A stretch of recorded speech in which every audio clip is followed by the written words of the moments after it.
लैलतुल कद्र की रात कुरान कैसे नाजिल हुआ? गारे हिरा में 1400 साल पहले क्या हुआ था?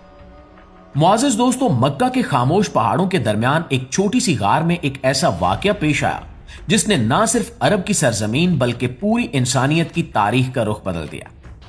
ये वो रात थी जब अंधेरों में डूबी हुई दुनिया को रोशनी मिली और इंसान को हिदायत का रास्ता दिखाया गया। इस वाक़े को समझने के लिए हमें उस जमाने में जाना होगा जब अरब का मुआशरा सख्त अखलाकी जवाल का शिकार था। उस दौर को तारीख में जहलियत का जमाना कहा जाता है। उस वक्त ताकतवर कमजोर को दबा देता था, कबीले एक दूसरे से लड़ते थे, खून बहाना आम सी बात थी और लोग अपनी ख्वाहिशात को ही कानून समझने लगे थे। सच कमजोर हो चुका था और बातिल मजबूत हो गया था। मक्का उस वक्त भी अरब का एक अहम मजहबी और तिजारती शहर था। यहां खाना काबा मौजूद था और लोग वहां इबादत के लिए आते थे, मगर उस मुकद्दस घर के इर्द गिर्द बेशुमार बुत रख दिए गए थे। लोग अल्लाह को मानते तो थे लेकिन खालिस तौहीद से दूर हो चुके थे। इबादत में रस्में रह गई थी, असल रूह खत्म हो चुकी थी। और इसी माहौल में हजरत मोहम्मद सल्लल्लाहु अलैहि वसल्लम भी मौजूद थे, जिन्हें मक्का के लोग सादिक और अमीन कहते थे। आपकी सच्चाई और अमानतदारी सबके लिए मिसाल थी। आपने कभी झूठ नहीं बोला और न किसी की अमानत में खयानत की। मुआशरे की बुराइयां आपको बेचैन रखती थी। बुतों के सामने झुकने से आपके दिल को सुकून नहीं मिलता था। आप सच की तलाश में रहते थे और इसी तलाश ने आपको तन्हाई की तरफ मायल कर दिया। मक्का के करीब जबले नूर नामी पहाड़ में मौजूद गारे हिरा आपकी इबादत और गौर फिक्र की जगह बन गई। आप वहां कई कई दिन क्याम करते, खामोशी में अपने रब को याद करते और जिंदगी के मकसद पर सोचते। दोस्तों, फिर एक रात आई जो तारीख की सबसे अजीम रात बन गई।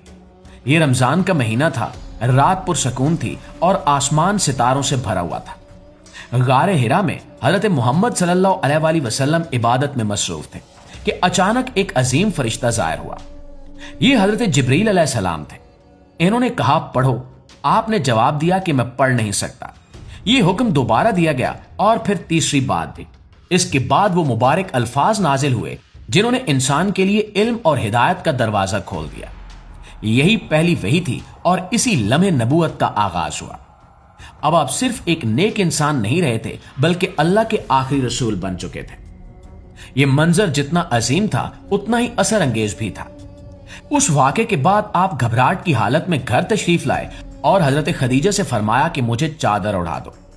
हजरत खदीजा रजी अल्लाह ताला अन्हा ने आपको तसल्ली दी और कहा कि अल्लाह आपको कभी तन्हा नहीं छोड़ेगा, क्योंकि आप सच बोलते हैं, जरूरतमंदों की मदद करते हैं, रिश्तेदारों का ख्याल रखते हैं और मेहमान नवाजी करते हैं। इनके ये अल्फाज आप सल्लल्लाहु अलैहि वसल्लम के लिए हौसले और सुकून का बायस बने।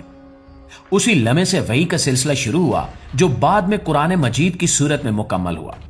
इसी बाबरकत रात को बाद में लैलतुल कद्र कहा गया। दोस्तों, कुरान में बताया गया कि यह रात 1000 महीनों से बेहतर है, यानी इस एक रात की इबादत का अजर बहुत अजीम है। लेकिन इस रात की सही तारीख वाज़ेह नहीं की गई। नबी अकरम सल्लल्लाहु अलैहि वसल्लम ने फरमाया कि इसे रमजान के आखिरी अशरे की ताक रातों में तलाश करो ताकि मुसलमान ज्यादा से ज्यादा इबादत करें और कई रातें अल्लाह की याद में गुजारें।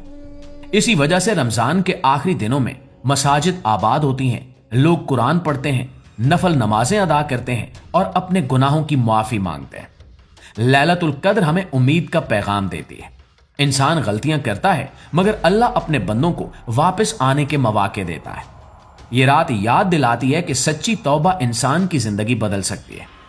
दुनिया भर में इन रातों के दौरान एक खास मंजर देखने को मिलता है।